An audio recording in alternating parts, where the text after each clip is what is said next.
रहीमन धागा प्रेम का, मत तोड़ो चटकाए, टूटे से फिर ना जुड़े, जुड़े गांठ पड़ी जाए। रहीम दास जी कहते हैं कि प्रेम का रिश्ता बहुत नाजुक होता है, इसे झटका देकर तोड़ना यानी खत्म करना उचित नहीं होता। यदि यह प्रेम का धागा, बंधन एक बार टूट जाता है तो फिर इसे जोड़ ढाना कठिन होता है, और यदि जुद्दा भी जाए तो टूटे हुए धागों, संबंधों के बीच में गांठ पड़ जाती है। मित्रों, आज जिस तरह की हवा चल रही है उसमें लव मैरिज एक आम बात हो गई है। ये एक ऐसी विधा है जो धर्म या जाति से परे है। इसमें पल में ही ऐसी अनुभूति का एहसास लड़के एवं लड़कियों को होने लगता है कि वो एक दूजे के लिए ही बने हैं और उन्हें एक दूसरे में कोई बुराई नजर नहीं आती। अंततः आज के अभिभावक भी यही समझते हैं कि बच्चे बालिग हैं, मैच्योर हैं तथा आज की परिस्थिति को बेहतर समझते हैं और मनपसंद पार्टनर के साथ ज्यादा खुश रहेंगे, जिससे वे बच्चों की पसंद को अपनी पसंद बना लेते हैं तथा विवाह की स्वीकृति में कोई अड़चन उत्पन्न नहीं करते। परंतु आजकल समाचार पत्रों में लव बर्ड को लेकर जिस तरह की खबरें पढ़ने को मिल रही हैं वो हृदय को व्याकुल कर दे रही हैं। प्यार मोहब्बत के चक्कर में पड़े कई जोधों कपल की घटनाओं को पढ़कर मन अपने विचार लिखने को विवश हो गया। स्वयं से प्रेम करें। दोस्तों, ये चट मंगनी और पट ब्याह वाले रिश्ते क्या फेरों में ली गई कस्मों को यथार्थ में अपनाते हैं, या 7 जन्मों के पवित्र बंधन को 7 महीने या 7 साल का ही मानते हैं? क्योंकि अक्सर देखा जाता है कि कुछ समय पश्चात 4 दिन की चांदनी फिर अंधेरी रात को चरितार्थ करते ये लव बर्ड सिर्फ एक दूसरे की कमियों को ही देखते हैं। ये वही युगल होते हैं जो शादी के पहले हर कमियों को नजरअंदाज करते हुए एक दूसरे में सिर्फ अपनी दुनिया देखते थे, परंतु वक्त के साथ प्रेम और समर्पण की भावना को पुराना फैशन समझकर तिलांजलि दे देते हैं। अपनी पवित्रता को खोता हुआ प्यार आज एक मजाक हो गया है। आज तू तो कल कोई और एक स्टेटस सिंबल बन गया है। आज प्यार पूजा है या प्यार इबादत है, तथा प्यार 2 दिलों का बंधन है, जैसे जुमले किताबों में दफन होते नजर आ रहे हैं। हीर रांझा, लैला मजनू के किस्से तो एक ऐसा इतिहास बन गए जो अब दोहराते नजर नहीं आ रहे। आज के अधिकांश युवाओं में रिश्ते और जिम्मेदारी निभाने का साहस कम हो रहा है। बदलते फैशन की तरह रिश्ते भी बदलते जा रहे हैं। पढ़े लिखे नौजवान कपल जो बंगी बंगी कंपनियों में कार्यरत हैं, अपने बच्चों के सामने ऐसे लंघते हैं जैसे उनको अपने बच्चों की भी परवाह नहीं है। परिवार और समाज की तो पहले ही अनदेखी कर चुके हैं।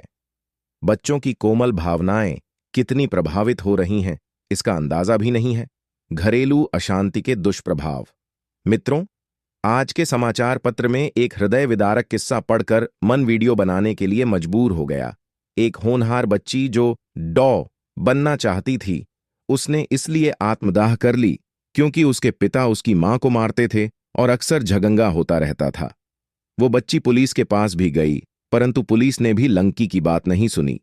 बच्ची के परलोक सिधार जाने पर पुलिस जागी और उसके पिता को जेल भेजी। काश उस बच्ची की मनोस्थिति को उसके अभिभावक या समाज के अन्य लोग समझ पाते। गलती उस मां की भी है जो जुल्म सहती रही और अपनी बेटी को बचा नहीं पाई। सोचिए, विचार कीजिए, क्या आत्महत्या के नए कारण की शुरुआत है? मेरा उन सभी अभिभावकों से करजोंग निवेदन है कि बच्चों को मनहगे खिलौनों की दरकार नहीं होती, बल्कि प्यार भरे साथ और आत्मीय माहौल की चाहत होती है।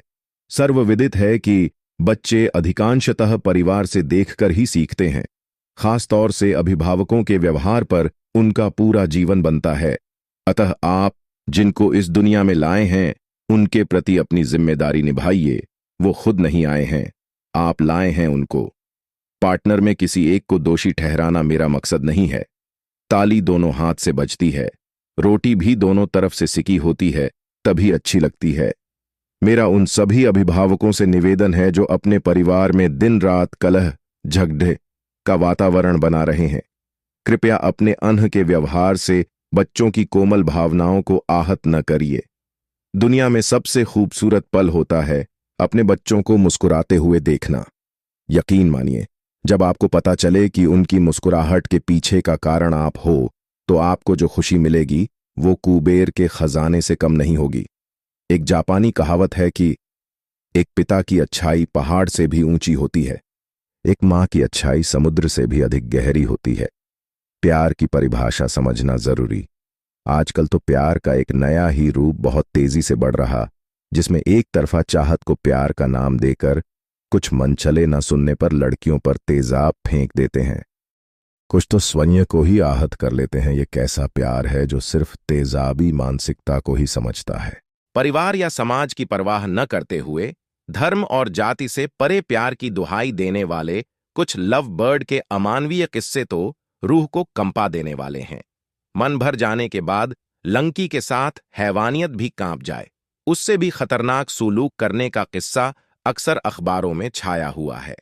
काश प्यार में अंधी हुई लंकियां समय रहते अपने आप को बचा पाती। बंगे महानगर हों या छोटे शहर, हर तरफ ये आग लगी हुई है। अनुकूल हो जाना जरूरी। मित्रों, कोई भी परफेक्ट नहीं होता। हर किसी में कुछ कमी होती है तो कुछ खूबियां भी होती हैं। लेकिन अक्सर जब हम किसी से नाराज होते हैं तो उस इंसान की केवल कमियों एवं बुराइयों का ही आकलन करते हैं और गुस्से में अपना मानसिक संतुलन खो देते हैं। सामान्य ढंग से स्थिर मनोभाव से भी बात की जा सकती है। तुरंत रिएक्ट करने की बजाय बात का उत्तर बाद में भी दिया जा सकता है, जो बहस को रोकने में सबसे महत्वपूर्ण कारक है। एक दूसरे की आलोचनाओं को तिलांजलि दे दें। शब्द कम समझ ज्यादा हो। अनह भरे अधिकार वाले प्रेम के बजाय परस्पर समर्पण व सम्मान वाले प्रेम से संतानों का जीवन भी रोशन रहता है। समाजशास्त्री डॉ नैन्सी का कहना है कि माता पिता का शालीन व्यवहार ही बच्चों में अपने भाई बहन तथा साथियों के साथ अच्छा व्यवहार करना सिखाते हैं। लव बर्ड से विनयपूर्ण अनुरोध ही कर सकते हैं कि अपने और अपने परिवार को प्यार के ऐसे मजबूत धागे से बांधे जिसे कोई भी तूफान तो न सके। कहते हैं, रिश्ते और रास्ते के बीच एक अजीब रिश्ता होता है। कभी रिश्तों से रास्ते मिल जाते हैं तो कभी रास्तों में रिश्ते बन जाते हैं। इसलिए चलते रहिए और अपने प्यारे से रिश्ते को निभाते रहिए। प्यार कुदरत का दिया हुआ एक अनमोल तोहफा है, जिसे दिल से लगाकर रखिए। भले ही हीर रांझा या सिरी फरहाद न बनिए, पर अच्छे इंसान जरूर बनिए और इंसानियत को जिंदा रखिए, क्योंकि प्यार के रिश्ते तो मुलायम धूप पर शबनमी एहसास हैं, 7 जन्मों का अटल विश्वास है। आपको मेरा वीडियो कैसा लगा कमेंट बॉक्स में कमेंट करके जरूर बताएगा, और ऐसे ही वीडियो देखने के लिए मेरी चैनल को सब्सक्राइब कर लेना।